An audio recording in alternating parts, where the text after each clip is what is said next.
ओम हर हर महादेव शिव शंभो बाबा धवलेश्वराय बालालिंग महाप्रभो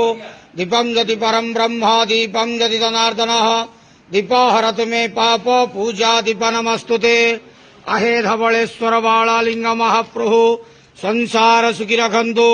आज शुभ गुरुवार रे समस्त श्रद्धालु भक्त मान को आशीर्वाद करंतु मनस्कामना पूर्ण करंतु कर्म क्षेत्र नदी करंतु ग्रहरिष्ट खंडन करंतु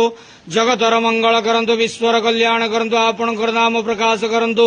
सेवकर डाक श्रवण करंतु समस्त गुआवसा भक्त मानकर मनस्कामना पूर्ण करंतु बाबा धवलेश्वराय बालालिंगाय नमो नमः संसार सुखी रखंतु आनंद केवार हरि बोलो आज शुभ गुरुवार रे समस्त श्रद्धालु भक्त मान को आशीर्वाद करंतु आनंद केवार हरि बोलो बाबा धवलेश्वराय बालालिंगाय